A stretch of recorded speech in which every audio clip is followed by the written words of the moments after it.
வணக்கம் மக்களே, welcome to Equip academy. So நம்ம கரண்ட் அஃபேர்ஸ் சீரீஸ் பி நியூஸ் பார்த்துட்டு இருக்கோம் இல்லையா, அதனுடைய டிஃபென்ஸ் கரண்ட் அஃபேர்ஸ் நீங்கள் ஆல்ரெடி பார்த்துருப்பீங்க.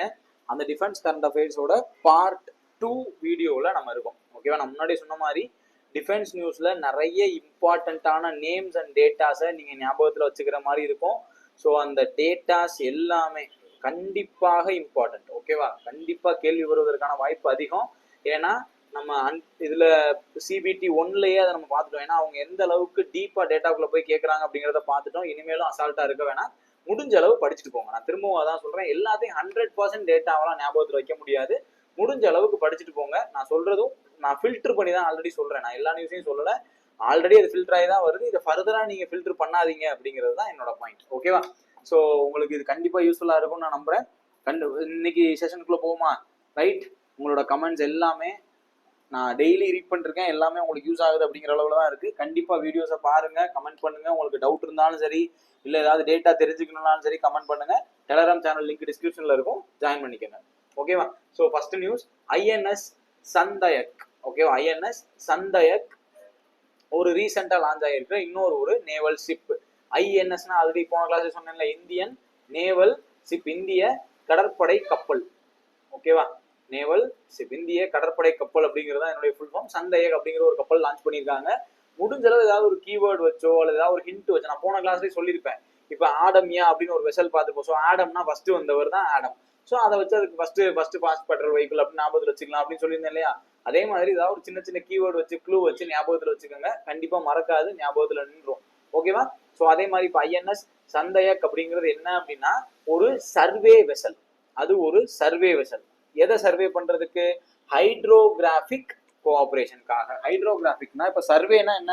இப்ப லேண்ட் சர்வே இருக்கும், சர்வேயர்னு ஒருத்தர் நிலத்தை அளப்பாங்க இல்லையா, அது மாதிரி கடல் பரப்பை சர்வே பண்றதுக்கும் கடல் பரப்புல ஒரு ஒரு கூட்டு முயற்சியா தான் இந்த சந்தயக்கை இந்தியா லான்ச் பண்ணியிருக்காங்க. இது முதல் முறையா அதனுடைய போர்ட் கால் எங்க அட்டன் பண்ணிருக்குன்னா மலேசியால அட்டன் பண்ணிருக்கு. போர்ட் கால்னா ஒன்றும் இல்லை, ஒரு இந்தியால இருந்து மலேசியாவுக்கு போய் அந்த போர்ட்டை ரீச் பண்ணிருக்கு. அதுதான் அதோடைய ஃபர்ஸ்ட் போர்ட் கால், மேடன் போர்ட் கால். மலேசியாவில் இருக்கக்கூடிய போர்ட் கிளாங் அப்படிங்கிறத அது ரீச் பண்ணிருக்கு. இப்ப ஞாபகத்தில் வச்சுக்க வேண்டியது சந்தயாக் அப்படிங்கிறது என்ன? Survey vessel. இது ஒரு சர்வே வெசல், அவ்வளவுதான். ரைட்டா, இதுதான் ஃபர்ஸ்ட் ஆஃப் இட்ஸ் கைண்ட். இந்தியாவில் தயாரிக்கப்பட்ட முதல் சர்வே வெசல் எது அப்படின்னாலும் சந்தயாக் தான். சர்வே ஐஎன்எஸ் சந்தயாக் தான். பேரை மறந்துடாதீங்க, ரொம்ப முக்கியம். ஓகேவா, ஸோ அடுத்த நியூஸ் குவாட் நேஷன்ஸ் அப்படிங்கிறவங்க என்ன லான்ச் பண்ணியிருக்காங்க அப்படின்னா அட் சி அப்சர்வர் மிஷன் அப்படின்னு ஒன்று லான்ச் பண்ணியிருக்காங்க. குவாட் நேஷன்ஸ் அப்படிங்கிறது யார் யாரு? 4 நாடுகள் சேர்ந்ததுதான் குவாட் நேஷன்ஸ் நம்ம சொல்றோம். India, Japan, US, Australia. இவங்க 4 பேர் சேர்ந்து கடற்படை சம்பந்தமா கோஆபரேஷன்ஸை உருவாக்குறதுக்காக இவங்க என்ன பண்ணியிருக்காங்கன்னா வில்மிங்டன் டிக்ளரேஷன் அப்படின்னு ஒன்று லான்ச் பண்ணியிருக்காங்க. ஓகேவா, என்ன டிக்ளரேஷன்? Wilmington declaration. ரைட், யார் யாரு? குவாட் நேஷன்ஸ் எல்லாரும். குவாட்னா QUAD. ரைட், அந்த டிக்ளரேஷன், வில்மிங்டன் டிக்ளரேஷன் இருக்கு இல்லையா, அந்த டிக்ளரேஷனை பேஸ் பண்ணி ரீசெண்டா அவங்க என்ன பண்ணியிருக்காங்க? அட் சி அப்சர்வர் மிஷன் அப்படிங்கிறத லான்ச் பண்ணியிருக்காங்க. இந்த டிக்ளரேஷன் 2024 அடாப்ட் ஆச்சு. அப்போ வில்மிங்டன் டிக்ளரேஷன் அப்படிங்கிறது யார் யார் சம்பந்தப்பட்டதுன்னா குவாட் நேஷன்ஸ் அப்படின்னு சொல்லக்கூடிய இந்தியா, ஜப்பான், யூஎஸ், ஆஸ்திரேலியா, அந்த 4 நாடுகள் சம்பந்தப்பட்டது தான் வில்மிங்டன் டிக்ளரேஷன். அவங்க சி அப்சர்வர் மிஷன் அப்படின்னு ஒன்று லான்ச் பண்ணியிருக்காங்க. எதுக்காகனா இந்தோ பசிபிக் சி இருக்கு இல்லையா, இந்திய பெருங்கடல் பசிபிக் பெருங்கடல் இணையக்கூடிய இந்தோ பசிபிக் சீல ஒரு மெரிடைம் செக்யூரிட்டியையும் இன்டர் ஆப்பரபிலிட்டியும் உருவாக்குறதுக்காக, கடற்படை பாதுகாப்புக்காகவும் கடற்படை போக்குவரத்துக்காகவும் இந்த 4 நாடுகள் இணைந்து இந்த அட் சி அப்சர்வர் மிஷன் அப்படிங்கிறத லான்ச் பண்ணியிருக்காங்க. ஓகேவா, அப்ப இதுல தெரிஞ்சுக்க வேண்டியது என்னது? குவாட் நேஷன்ஸ் அப்படின்னு சொல்லக்கூடிய நாடுகள் எது, அவங்க கொண்டு வந்த இந்த வில்மிங்டன் டிக்ளரேஷன் அப்படின்னா என்ன, அது எப்போ கொண்டு வந்தாங்க. ஓகேவா, ரைட், ஞாபகத்தை வச்சுக்கலாமா? அடுத்த news SCO defence ministers meeting. SCO அப்படின்னா Shanghai cooperation organisation. Okay, Shanghai cooperation organisation அவங்களுடைய பாதுகாப்பு அமைச்சர்கள், SCO நாடுகள்ல இருக்கக்கூடிய பாதுகாப்புத்துறை அமைச்சர்களினுடைய மாநாடு. அந்த மாநாடுல இந்தியா சார்பா ராஜ்நாத் சிங் பங்கெடுத்துக்கிட்டார். ஏன்னா இந்தியாவின் பாதுகாப்புத்துறை அமைச்சர் அவர் தான், ராஜ்நாத் சிங் பார்ட்டிசிபேட் பண்ணாரு. அந்த மாநாடு எங்க நடந்துச்சு அப்படிங்கிறது முக்கியம். குவிங்டோ அப்படிங்கிற இடம் சைனால. ஓகேவா, சைனால இருக்கக்கூடிய குவிங்டோ அப்படிங்கிற இடத்துல இந்த மாநாடு நடந்துச்சு. இந்த மாநாடுல அவர் வேற வேற முக்கியமான ஆர்மி மினிஸ்டர்ஸ் எல்லாத்தையும் மீட் பண்ணியிருக்காரு. ஓகேவா? குறிப்பா தஜிகிஸ்தான் மினிஸ்டர் மீட் பண்ணியிருக்காரு, கஜகஸ்தான் மினிஸ்டர் மீட் பண்ணி பேசியிருக்காரு. ஓகேவா? ரைட். அப்ப தெரிஞ்சுக்க வேண்டியது என்னது, ஷாங்காய் கோஆபரேஷன் ஆர்கனைசேஷனோட டிஃபென்ஸ் மினிஸ்டர் மீட்டிங் எங்க நடந்துச்சு? ஓகேவா? சைனால குவிங்டோ அப்படிங்கிற இடத்துல நடந்துச்சு. அதுல இந்தியா சார்பா பங்கெடுத்துக்கிட்டவர் யாரு? இந்திய பாதுகாப்புத்துறை அமைச்சர் ராஜ்நாத் சிங். ஓகேவா? அடுத்த நியூஸ், டமல். ஸோ டமல் அப்படிங்கிறதும் ஒரு நேவல் ஷிப் தான். INS Indian naval ship Tamal. So இது முக்கியத்துவம் என்ன அப்படின்னா, முன்னாடியே வந்து நிறைய ஸ்டெல்த் மல்டி ரோல் ஃப்ரைகேட்டை பார்த்துருக்கோம். நான் ஸ்டெல்த்னாலே ஆல்ரெடி சொன்னேன், ரேடார் கண்ணிலையோ அல்லது மற்ற எதிரிகளோட கண்ணில் படாம எதிரிகளோட எல்லைக்குள்ள இப்போ ரேடார்லாம் ஈஸியாக கண்டுபிடிச்சிருவாங்க. அந்த மாதிரி ரேடார்ல கண்டுபிடிக்க முடியாத அளவுக்கு மெட்டீரியல் தயாரிக்கப்பட்டது தான் இந்த ஸ்டீல்த் மிசைல், ஸ்டீல்த் ஷிப்ஸ் எல்லாமே. அதுல ஒண்ணுதான் டமல். ஆனா இதனுடைய முக்கியத்துவம் என்னன்னா, இது இந்தியாவுக்கு வெளியே தயாரிக்கப்பட்டது. நம்ம முன்னாடி பார்த்தது எல்லாமே இந்தியாவுக்கு உள்ள தயாரிக்கப்பட்டது. கோவா ஷிப்யார்டுலயோ அல்லது மசகான்டாக் மும்பையிலயோ அல்லது கொல்கத்தாலேயோ தயாரிக்கப்பட்டதான் இருக்கும். ஆனா இது முதல் முறையா இந்தியாவுக்கு வெளியே தயாரிக்கப்பட்டது. எங்க தயாரிக்கப்பட்டதுன்னா ரஷ்யால தயாரிக்கப்பட்டது. ரஷ்யால எங்க? கலினின்கிராட் அப்படிங்கிற இடத்துல தயாரிக்கப்பட்டது. ஓகேவா? அங்க இருக்கக்கூடிய யாந்தர் ஷிப்யார்டு அப்படிங்கிற ஷிப்யார்டு தான் இந்த தமிழ் கப்பலை தயாரிச்சிருக்காங்க. ஓகேவா? இது இந்தியன் கவர்மெண்டோட ஒரு ஆத்ம நிர்பார் இனிஷியேட்டிவ் தான். ஆனா இந்தியாவுக்கு வெளியே தயாரிக்கப்பட்ட மிஷல். இதுல 26% தான் இண்டிஜீனியஸ் காம்பனன்ட்ஸ் இருக்கு. மீதி 74% வந்து ரஷ்யாவினுடைய காம்பனன்ட் தான். இதுல முக்கியமானது என்னன்னா, இந்த தமிழ் ஷிப்ல பிரம்மோஸ் ஏவுகணையும் சேர்த்து இன்பில்டாவே நமக்கு வருது. ஓகே, தமிழ் ஷிப்ல பிரம்மோஸ் ஏவுகணையும் சேர்த்தே கொடுக்குறாங்க. அது இந்தியாவில் தயாரிக்கப்பட்டதுன்றதுனால அதையும் நம்ம கணக்கில் எடுத்துக்கிறோம். ஸோ தமிழ் அப்படிங்கிற ஷிப் வந்து ஸ்டெல்த் ஷிப்பு, ரேடாரோட கண்ணில் படாம தப்பிக்கிற அளவுக்கான மெட்டீரியல்ல அதை தயாரிச்சிருப்பாங்க. இந்தியாவுக்கு வெளியே தயாரிக்கப்பட்ட ஒரு ஸ்டீல்த் ஷிப் இது. எங்க? ரஷ்யால. இது பிரம்மோஸ் இன்பில்ட் ஒரு ஷிப். ஓகே, இந்த தமிழ் அப்படிங்கிற பேர் ஏன் வைக்கிறாங்கன்னா, இது ஒரு மித்திக்கல் ஸ்வாட். அதாவது லார்ட் இந்திரா கேள்விப்பட்டிருப்பீங்க இல்லையா? இந்திரன் அப்படிங்கிற கடவுள் பயன்படுத்தின ஒரு கத்தி, ஒரு மித்திக்கல். அது மித்திக்கல் தான், ரைட்டா? அது மித்திக்கல் அப்படின்னாலே தெரியல, மித்து அப்படின்னா தெரியும் இல்லையா? அது ஒரு இமேஜினரியான ஸ்வாட் அப்படின்ற மாதிரி. அதோட பேர் தான் தமிழ். அதை தான் இதுக்கு வச்சிருக்காங்க. ஓகே, தமிழ்ன்ற பேர் காரணத்துக்கு அது இந்திரா அப்படின்ற கடவுளுடைய ஒரு இமேஜினரியான ஸ்வாட், அதனுடைய நேம் தான் இந்த கப்பலுக்கு வச்சிருக்காங்க. இந்தியாவுக்கு வெளியே தயாரிக்கப்பட்ட ஒரு ஸ்டீல் ஷிப். ஓகேவா? அடுத்த நியூஸ், யோகா சங்கம். ரைட், ரீசெண்டா உங்க எல்லாருக்கும் தெரியும், ஜூன் 21, 2025 அப்படிங்கிற டேட்ல நம்ம என்ன சொல்றோம்? இன்டர்நேஷனல் யோகா டே. ரைட், இன்டர்நேஷனல் யோகா டே. அந்த யோகா டேவை செலிப்ரேட் பண்ணும் விதமா இந்தியன் கோஸ்ட் கார்டு என்ன பண்ணிருக்காங்கன்னா, யோகா சங்கம் அப்படின்னு ஒரு இனிஷியேட்டிவை லான்ச் பண்ணிருக்காங்க. இதுதான் first time Indian coast card launch பண்றாங்க. அப்ப எப்படி கேள்வி வரும்? யோகா சங்கம், யோகா டேவை முன்னிட்டு யோகா சங்கம் அப்படின்ற கூடிய ஒரு இனிஷியேட்டிவை லான்ச் பண்ண அமைப்பு எது?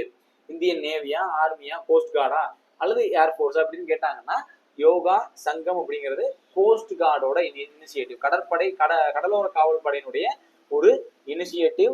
அவங்க யோகா ஃபார் 1 எர்த் 1 ஹெல்த், அதுதான் தீமே. இந்த யோகா டேவோட தீமே அதுதான். அந்த தீமை பேஸ் பண்ணி இந்தியன் கோஸ்ட் கார்டு வந்து இந்த யோகா சங்கம் அப்படிங்கிறத லான்ச் பண்ணியிருக்காங்க. மொத்தமா இந்தியா முழுக்க 60க்கும் மேற்பட்ட லொகேஷன்ஸ்ல இந்தியன் கோஸ்ட் கார்டு அதாவது யோகா டேவை அப்சர்வ் பண்ணியிருக்காங்க. ஓகேவா? ரைட், நெக்ஸ்ட் நியூஸ் போமா? அடுத்த news, INS Arnala. Right, Arnala already நீங்க அந்த பேர் கேள்விப்பட்டிருப்பீங்க. ஐஎன்எஸ் அர்னாலா இதுதான் first of anti submarine warfare. Right, anti submarine warfare INS Arnala. இந்த ஆன்டி சப்மரைன் ASWல ஃபர்ஸ்ட் முதல்ல தயாரிக்கப்பட்டது. ஓகேவா? எங்க கமிஷன் பண்ணியிருக்காங்கன்னா, naval command, eastern naval command விசாகப்பட்டினத்துல கமிஷன் பண்ணியிருக்காங்க. உங்களுக்கு ஆல்ரெடி இந்த ஆன்டி சப்மரைன் வார்ஃபேரை பத்தி பேசியிருக்கேன். இன்னொரு ஆன்டி சப்மரைன் வார்ஃபேர் செகண்ட் ஒன்று நேற்று கிளாஸ்ல சொல்லியிருப்பேன். அது என்ன செகண்ட் வார்ஃபேர்? என்ன இதை பில்டு பண்ணது யாரு? இதுவுமே லாஸ்ட் கிளாஸ்ல நான் சொல்லியிருப்பேன். ரைட்டா? பில்ட் பண்ணது யாரு? செகண்ட் ஆன்டி சப்மரைன் வார்ஃபேர் எது? இந்த ரெண்டையும் நீங்க எனக்கு கமெண்ட்ல சொல்லுங்க. செகண்ட் என்ன கப்பல், அதை தயாரிச்சது யாரு அப்படிங்கிறத கமெண்ட்ல போடுங்க. இது விசாகப்பட்டினம்ல கமிஷன் ஆயிருக்கு. INS Arnala in the month of June. நம்ம ரிவர்ஸ்ல போறதுனால செகண்டை ஃபர்ஸ்ட் பார்த்துட்டோம், ஃபர்ஸ்ட் லேட்டா பாக்குறோம். இது ரிவர்ஸ்ல இருக்கு, அதனால கொஞ்சம் கவனமா எழுதிக்கிட்டே வாங்க. சரியா? அடுத்த நியூஸ், எக்ஸசைஸ் சக்தி. எல்லாருமே கேள்விப்பட்டிருப்பீங்க. எக்ஸசைஸ் சக்தி அப்படிங்கிறது 2 ஆண்டுகளுக்கு ஒரு முறை நடைபெறக்கூடிய இந்தியா மற்றும் பிரான்ஸ் இடையிலான ஆர்மி மிலிட்டரி எக்ஸசைஸ். ஓகே, ராணுவ கூட்டு பயிற்சி தான் சக்தி. யார் யாருக்கு இடையில? இந்தியாவுக்கும் பிரெஞ்சு மிலிட்டரிக்கும் இடையில நடக்கக்கூடிய 2 ஆண்டுகளுக்கு ஒரு முறை நடக்கக்கூடிய ராணுவ படை கூட்டு பயிற்சி. இது எங்க நடந்தது இந்த தடவை அப்படின்னா பிரான்ஸ்ல தான் நடந்திருக்கு. இந்தியாவில் நடக்கல, பிரான்ஸ்ல நடந்திருக்கு. லார்ஜாக் அப்படிங்கிற கூடிய இடத்துல நடந்திருக்கு. எந்த மாசத்துல? ஜூன்ல நடந்திருக்கு. லார்ஜாக் அப்படிங்கிற இடத்துல பிரான்ஸ்ல நடந்திருக்கு. ஓகேவா, ரைட். அப்ப சக்தி அப்படிங்கிறது இந்தியா பிரெஞ்சு இடையிலான ராணுவ கூட்டு பயிற்சி. ஓகேவா, ரைட். அடுத்த நியூஸ் போமா. அச்சல். இப்பதான் அந்த டேபிளுக்கு வந்துட்டோம். நம்ம ஃபாஸ்ட் பேட்ரோல் வெஹிக்கிள்ஸ்னு ஒரு லிஸ்ட் விதவிதமான நேம் பார்த்துட்டே வந்தோம்ல. நான் கூட சொன்னேன்ல ஒரு டேபிள் நான் வச்சிருக்கேன்னு. இதுதான் அந்த டேபிள்.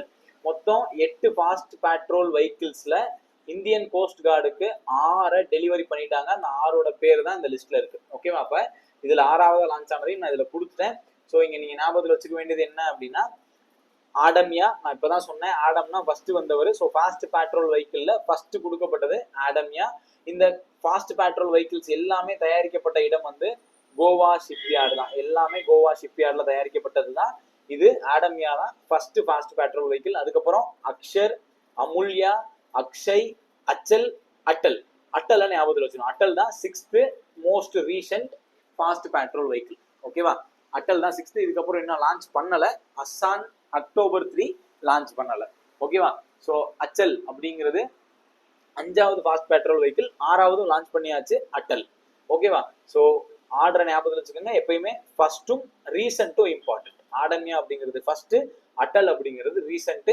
ஸோ இந்த அட்டல் அப்படிங்கிற பேர் வைக்கப்பட்டதுக்கான காரணம் என்னன்னா உங்க எல்லாருக்குமே தெரியும், பிஜேபியினுடைய முன்னாள் பிரதமர் அட்டல் பிகாரி வாஜ்பாயினுடைய நினைவாக தான் இந்த அட்டல் அப்படிங்கிற பேர் வைக்கப்பட்டிருக்கு. இதுதான் 6th fast patrol vehicle. given to யாருக்காக தயாரிக்கப்பட்டது? இந்தியன் கோஸ்ட் கார்டுக்காக தயாரிக்கப்பட்டது. ஓகேவா, இது எங்க கமிஷன் பண்ணியிருக்காங்க அப்படின்னா கோவால தான். Built by Goa shipyard. நான் ஆல்ரெடி சொல்லிட்டேன், எல்லா ஃபாஸ்ட் பேட்ரோல் வெஹிக்கிளும் கோவா ஷிப்யார்டில் தயாரிக்கப்பட்டது தான். ஓகேவா, ஸோ இந்த நேம்ஸை ஞாபகத்தில் வச்சுக்கோங்க. ரொம்ப ரொம்ப இம்பார்ட்டன்ட். எப்படி வேணா கேள்வியை மாற்றி கேட்கலாம், முடிஞ்ச அளவு ஞாபகத்தில் வச்சுக்கோங்க. ரைட், அடுத்த நியூஸ் போமா. ஸோ அச்சல் வந்து 5th. ஓகே, அச்சல் வந்து 5th, அட்டல் தான் 6th அண்ட் மோஸ்ட் ரீசன் வந்து அட்டல். ஓகேவா, ஸோ அடுத்த நியூஸ் சைபர் சுரக்ஷா அப்படின்னு ஒரு இனிஷியேட்டிவ். ரைட், சைபர் சுரக்ஷா அப்படிங்கிறது ஒரு சைபர் செக்யூரிட்டி எக்ஸசைஸ். ஓகேவா, யார் பண்ணியிருக்கா அப்படின்னா டிஃபென்ஸ் சைபர் ஏஜென்சி அப்படிங்கிற ஏஜென்சி இதை பண்ணியிருக்காங்க. ரைட், அப்ப சைபர் சுரக்ஷா ஏன் இதை பண்ணணும் அப்படின்னா ரீசெண்ட் பாஸ்ட்ல சைபர் கிரைம் குற்றங்கள் வந்து சைபர் குற்றங்கள் வந்து ரொம்ப அதிகமாயிடுச்சு. ஓகே, நீங்களே அதை ஃபேஸ் பண்ணியிருந்துருக்கலாம், நானும் ஃபேஸ் பண்ணியிருக்கேன். அன்வான்டா டெக்ஸ்ட் வந்து ஆப் அனுப்புறது, அந்த ஆப் இன்ஸ்டால் பண்ணா பணம் காணாம போறது, அல்லது காலில் த்ரெட் வருது, நீங்க டிஜிட்டலா அரெஸ்ட் ஆயிட்டீங்க, அல்லது உங்க பணம் வந்து காணாம போயிடுச்சு, அல்லது வந்து உங்களோட பார்சல்ல வந்து ட்ரக்ஸ் இருந்துச்சு அப்படின்ற மாதிரி இந்த மாதிரி சைபர் குற்றங்கள் அதிகமாயிட்டதுனால சைபர் சுரக்ஷா அப்படின்னு ஒண்ணு டிஃபென்ஸ் சைபர் ஏஜென்சி பண்ணியிருக்காங்க. ரைட், இது ஒரு மல்டி ஃபேஸ்ட் எக்ஸசைஸ். இதனுடைய நோக்கம் என்னன்னா சைபர் ரெசிலன்ஸ் அட் நேஷனல் லெவல். இந்திய அளவுல சைபர் தொடர்பான ஒரு விழிப்புணர்வை ஏற்படுத்தணும் அப்படிங்கிறது தான் இதனுடைய நோக்கம். ஓகேவா, ரைட். ஸோ இது எங்க நடந்திருக்குன்னா headquarters of integrated defence staff, அவங்க அங்கதான் நடந்திருக்கு. நான் இன்னொரு கேள்வி கேட்கிறேன், chief of integrated defence staff யாரு? நான் லாஸ்ட் கிளாஸ்ல சொன்னேன் chief of integrated defence staff யாரு. நான் வந்து சீஃப் ஆஃப் டிஃபென்ஸ் ஸ்டாஃப் கேட்கல, சிடிஎஸ் கேட்கல, chief of integrated defence staff யாரு அதையும் சொல்லுங்க. சிடிஎஸ் யாருன்றதையும் கமெண்ட் பண்ணுங்க. சிடிஎஸ் வந்து செகண்ட் சிடிஎஸ் யாருன்றதையும் கமெண்ட் பண்ணுங்க. இந்த வீடியோல அதுக்கான பதில் இருக்கு, நீங்க அது இருந்தாலும் கமெண்ட்ல போடுங்க. உங்களுக்கு தெரியுதான்னு செக் பண்ணுங்க. இந்த நான் சொல்லிட்டு இருக்கேன்ல, இந்த டைம்ல கமெண்ட் டைப் பண்ண ட்ரை பண்ணுங்க. ஓகே, அப்பதான் உங்களுக்கு வந்து ஞாபகம் இருக்கான்னு தெரியும்.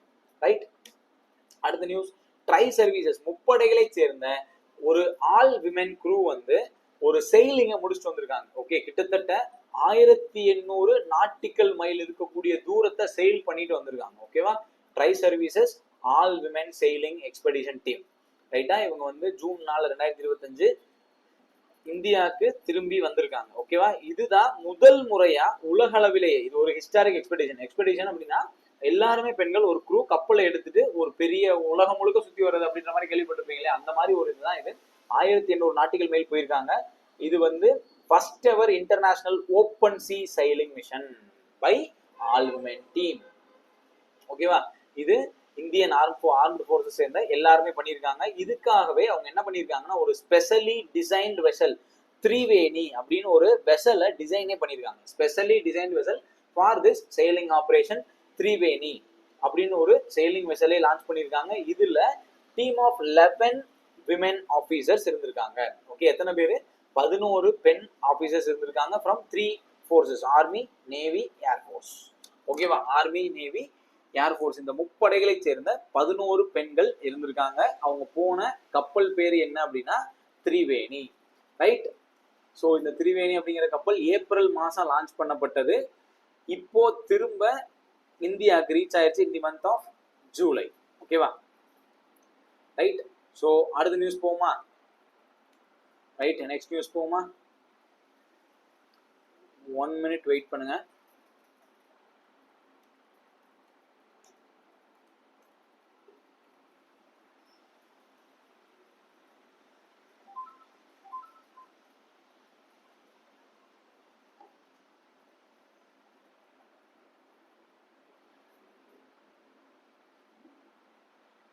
ரைட். ஸோ அடுத்த நியூஸ் போமா? Next news nomadic elephant. இதெல்லாம் நம்ம ஆல்ரெடி பார்த்த நியூஸ் தான். நொமாடிக் எலிஃபண்ட் அப்படிங்கிறது ஆர்மி எக்ஸசைஸ். யார் யாருக்கு இடையிலானது? இந்தியா அண்ட் மங்கோலியாவுக்கு இடையிலான joint military exercise. Okay, India and மங்கோலியாவுக்கு இடையிலான ஜாயிண்ட் மிலிட்டரி எக்ஸசைஸ். இது எங்க நடந்துச்சு அப்படின்னா மங்கோலியால நடந்திருக்கு. உலன் பட்டர் மங்கோலியா. ரைட். இதெல்லாம் ஆல்ரெடி கேட்டாங்க என்டிபிசியில். நான் போன ஜனவரி டு ஜூன் கரண்ட் அஃபேர்ஸ் கம்பைலேஷன்லேயே இதை நான் சொல்லியிருப்பேன். ஓகேவா, இது ஆல்ரெடி கேட்கப்பட்டாச்சு. எந்த இடம்னு ஸ்பெசிஃபிக்காவே கேட்டிருக்காங்க. உலன் பட்டார் ஆப்ஷன்லேயே இருந்துச்சு. ஸோ உலன் பட்டார் அப்படிங்கிறது தான் அதுக்கான ஆன்சர். உலன் பட்டார் மங்கோலியால நடந்திருக்கு. இது இந்தியா மங்கோலியா இடையிலான கூட்டு பயிற்சி. ஓகேவா, ரைட். ஸோ கூட்டு army exercise. Right, army exercise last இயரும் மங்கோலியால தான் நடந்துச்சு. அது வந்து உம்ரோய் அப்படிங்கிற இடத்துல நடந்துச்சு. 2024 லாஸ்ட் இயர் நடந்தது. 2024 நடந்தது வந்து இந்தியால. 2024 நடந்தது இந்தியால, மெகாலயால. ரைட். இந்த வருஷம் மங்கோலியால. ஓகேவா. இதுல முக்கியமானது என்னன்னா இந்தியாவில் இருக்கக்கூடிய அருணாச்சல் ஸ்கவுட்ஸ் அப்படிங்கிற ஸ்கவுட்ஸ் குரூப் வந்து இந்த எக்ஸசைஸ்ல பார்ட்டிசிபேட் பண்ணியிருக்காங்க. அருணாச்சல் ஸ்கவுட்ஸ் அப்படிங்கிற குரூப்பை சேர்ந்த 45 பேர் இந்த எக்ஸசைஸ்ல மங்கோலியால பார்ட்டிசிபேட் பண்ணியிருக்காங்க. நொமாடிக் எலிஃபண்ட் அப்படிங்கிற எக்ஸசைஸ் இந்தியா மங்கோலியா, உலன் பட்டார் மங்கோலியாங்கிறது ஞாபகத்துக்கு வரணும். லாஸ்ட் இயர் மேகாலயால நடந்திருக்கு. இதுல அருணாச்சல் ஸ்கவுட்ஸ் அப்படிங்கிறத சேர்ந்த 45 பேர் இதுல பார்ட்டிசிபேட் பண்ணியிருக்காங்க. ஓகேவா, மறந்துடக்கூடாது. ரைட். அடுத்த news Shangri La dialogue. So Shangri La dialogue அப்படிங்கிறதுல இந்தியாவினுடைய chief of defence staff general Anil Chauhan. Right. நான் இதுதான் உங்களோட கொஸ்டினா கேட்டிருந்தேன். ஸோ சிடிஎஸ் அப்படிங்கிறவர் யாருன்னா அனில் சௌகான். அவர் தான் வந்து சிங்கப்பூர் போய் இந்த சாங்க்ரி லா டயலாக் அப்படிங்கிற ஒரு இம்பார்ட்டன்டான மீட்டிங்ல பங்கெடுத்துட்டு வந்திருக்காரு. ஓகே, இம்பார்ட்டன்டான மீட்டிங் எங்க நடந்தது அப்படின்னா சிங்கப்பூர்ல நடந்திருக்கு. It is hosted by international institute for strategic studies அப்படிங்கிற இன்ஸ்டிடியூட்ல நடந்த சாங்க்ரி லா டயலாக்ல பார்ட்டிசிபேட் பண்ணியிருக்காரு. யாரு? அனில் சௌகான். அவர் தான் CDS, chief of defence staff. ஓகேவா, அனில் சௌகான் அவர் தான் பார்ட்டிசிபேட் பண்ணியிருக்காரு. ஓகேவா. அடுத்த news quantum technology research centre. So already நம்ம போன வீடியோல சொன்னேன். ஸோ குவாண்டம் டெக்னாலஜில இந்தியா வேகமாக டெவலப் ஆகிட்டு இருக்காங்க. அதுக்காக இந்தியாவை சேர்ந்த டிஆர்டிஓ அப்படிங்கக்கூடிய அமைப்பு, அதாவது defence research and development organisation அப்படிங்கக்கூடிய அமைப்பு quantum technology research centre launch பண்ணியிருக்காங்க. எங்க அப்படின்னா டெல்லியில. அப்ப கேள்வி எப்படி வரும்? ரீசெண்டா எந்த அமைப்பு குவாண்டம் டெக்னாலஜி ரிசர்ச் சென்டரை டெல்லியில லான்ச் பண்ணாங்கன்னு கேட்பாங்க. அல்லது எங்க லான்ச் பண்ணாங்கன்னு கேட்டாங்கன்னா டெல்லி. யார் லான்ச் பண்ணா? டிஆர்டிஓ. எங்க? டெல்லியில. இதை யார் துவக்கி வைக்கிறா? டிஆர்டிஓவினுடைய சேர்மனான சமீர் வி கமத் அவர் தான் துவங்கி வைக்கிறார். யார் துவங்கி வைக்கிறார்? சமீர் வி காமத் அப்படிங்கிறவர் துவங்கி வைக்கிறார். அவர் தான் சேர்மன் ஆஃப் டிஆர்டிஓ. ஓகேவா. இதனுடைய நோக்கம் என்ன?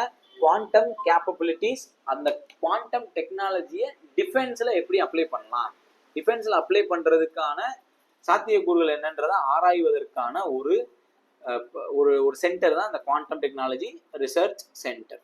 ஓகேவா, ரைட். ஸோ அடுத்த கொஸ்டின், அடுத்த நியூஸ் போலாமா? Next news gallantry awards. இதுவுமே லாஸ்ட் கிளாஸ்ல நான் சொல்லிட்டேன். ஆனா இதுல எக்ஸ்ட்ராவோ ஒரு பாயிண்ட் இருக்கு. என்ன பாயிண்ட் அப்படின்னா, நான் இந்த பரம்வீர் சக்ரா கொடுக்கவே இல்லை. ஏன்னா பரம்வீர் சக்ரா தான் உயரிய விருது, அது யாருக்குமே கொடுக்கல. ஆனா போன கிளாஸ்லயே சொன்னேன், கீர்த்தி சக்ரா கொடுத்துருக்காங்க. 6 கீர்த்தி சக்ரா கொடுத்துருக்காங்க. அதுல 4 போஸ்டுமஸ். இது இம்பார்ட்டண்டா கேட்கறதுக்கு வாய்ப்பு இருக்கு. அதே மாதிரி 33 சௌரிய சக்ரா கொடுத்துருக்காங்க. அதுல 7 போஸ்டுமஸ். ஓகேவா, ரைட். உங்களுக்கு டேட்டாஸ்ல ஏதாவது கன்ஃபியூஷனா இருந்துச்சுன்னா கேலண்டரி அவார்ட்ஸ் பிஐபின்னு போடுங்க, டைரக்டா அந்த வெப்சைட்குள்ளே போயிடும். ஓகேவா. ஸோ 6 கீர்த்தி சக்கரால 4 போஸ்டுமஸ், 33 சௌரிய சக்கரால 7 போஸ்டுமஸ். ரைட்டா. இது ஃபேஸ் 1ல கொடுக்கப்பட்டது. phase 1ல கொடுக்கப்பட்டது. எப்போ அனௌன்ஸ் பண்ணாங்க அப்படின்னா மே 2022ல மே 22 2025ல அனௌன்ஸ் பண்ணியிருக்காங்க கேலண்டரி அவார்ட்ஸ். ரைட்.